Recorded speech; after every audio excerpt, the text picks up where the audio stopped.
Hello, I'm the Media Wiz, because one art form wasn't enough. And continuing with last week's request, we're going to be looking at a Monsters Inc. game for the PlayStation 1.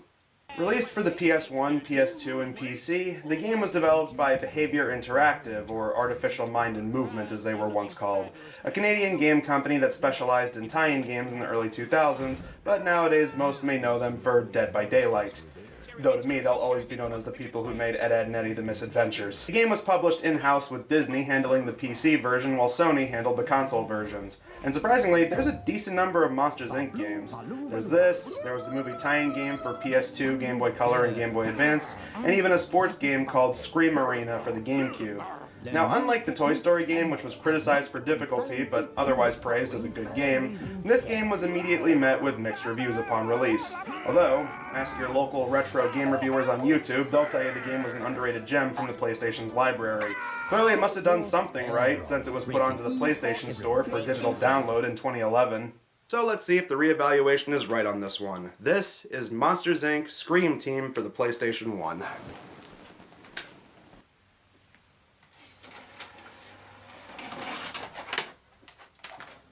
Okay, so the Toy Story game we looked at last week looked pretty good for a Sega Genesis game, but this is PlayStation 1 we're talking here, and obviously PlayStation 1 graphics are incredibly temperamental, to say the least. But let's at least try to go into this and be fair on how it looks. This is it, buddy. The big time. If we get through this, you and I could be the best screen-producing team Monstropolis has ever seen. Okay.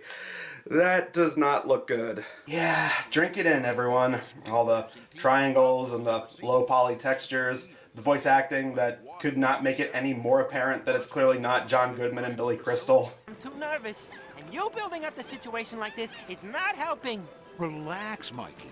Remember what happened on our first day of college. Please, don't remind me. Wow.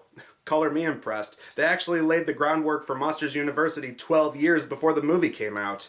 Though honestly, this probably could have made for an interesting midquel, showing Mike and Sulley going through training before properly getting scaring jobs. While you are here, the two of you will work together to complete a total of 15 trials. That's right, 15 trials. If you can complete them all successfully, you will earn yourself a spot on the scare floor. Okay? Alright, with that we begin orientation, which serves as a demo level. After you make your selection as playing as either Mike or Sulley, you get used to the controls. You jump, roll, smash boxes and containers that contain items, and you obtain power-ups in the form of these monster chip bag thingies. Oh, and of course you also collect primordial ooze. You know, just like in the movie. This is primordial ooze. It is a very important part of your training. Well, if Roz is telling me that it's important, I have no reason not to believe her. Oh, and if you play as Sulley, you get to do this wrestling-style body slam move.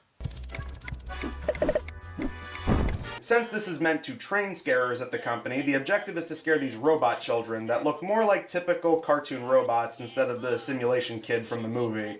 You know, mixed with the apes from Ape Escape a little bit.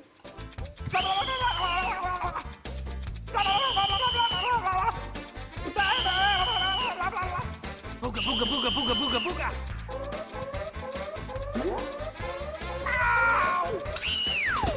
With that, we're told more about where we are, Scare Island, which funny enough is the game's actual subtitle for the UK release. It's a training facility for aspiring scarers, laid out in an open world format, feeling like a mix between Banjo-Kazooie with the item collection and Crash Bandicoot with the platforming. The island consists of 3 different key areas, urban, desert, and Arctic, each consisting of different platforming and collecting stages. The urban area has you go through a park, downtown Monstropolis, a dock area, a marketplace that may be related to Harryhausen's because of the vaguely Japanese-Asian aesthetic.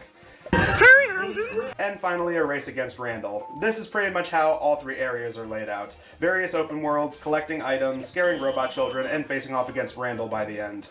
Highlights of this area include dodging what look like clown cars in the city, and getting chased by these Minecraft rejects. With this first area, I also want to highlight a great aspect of this game, the music. Every stage has a different sound to it, and each song genuinely sounds good. So many of these areas have different genres and styles to each of them, and they all sound timeless and well executed.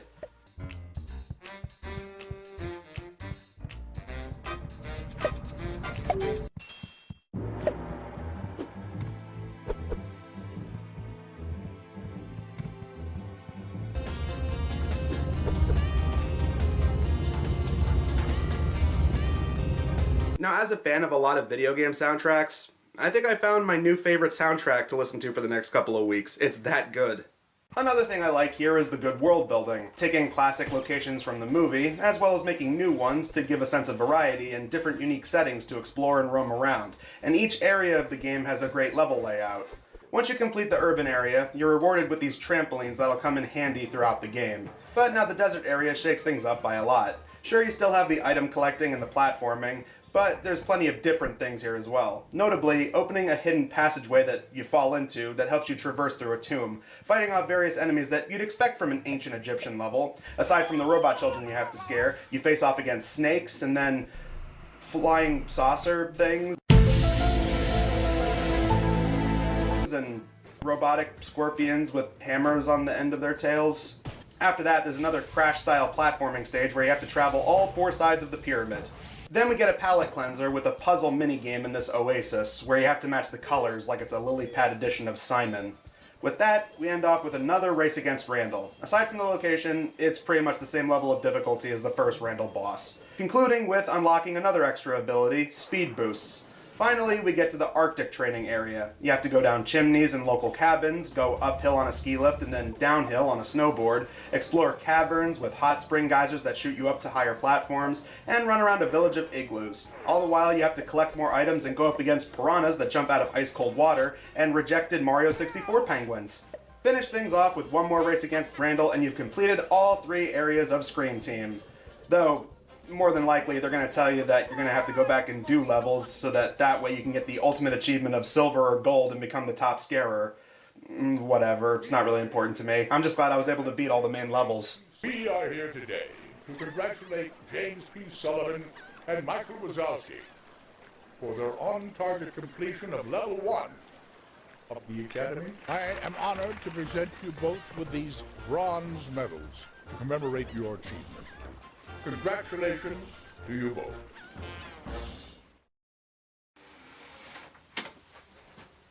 So that was Monsters Inc. Scream Team for PlayStation 1, and while the graphics haven't aged well, this is still a pretty good game.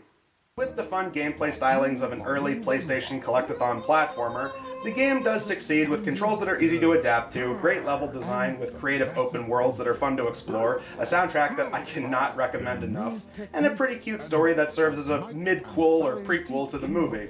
It works as a Monsters Inc. game without being a direct movie tie-in game.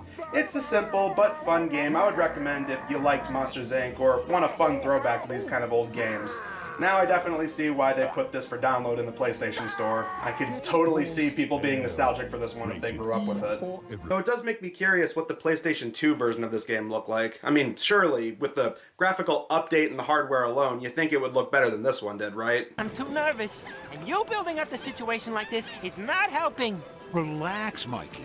Remember what happened on our first day of college. Okay, I take that one back. The PlayStation 1 version of this game ain't looking so bad now. But thankfully we're not looking at that next time. No, next time we're going to be looking at the SpongeBob movie game. But until then, I'm the Media Wiz, because one art form wasn't enough.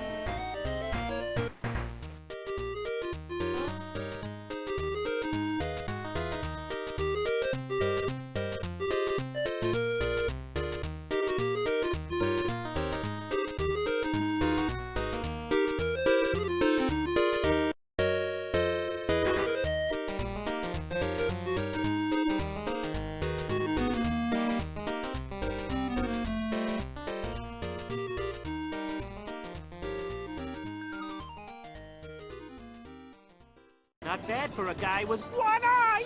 Enjoy your victory while it lasts.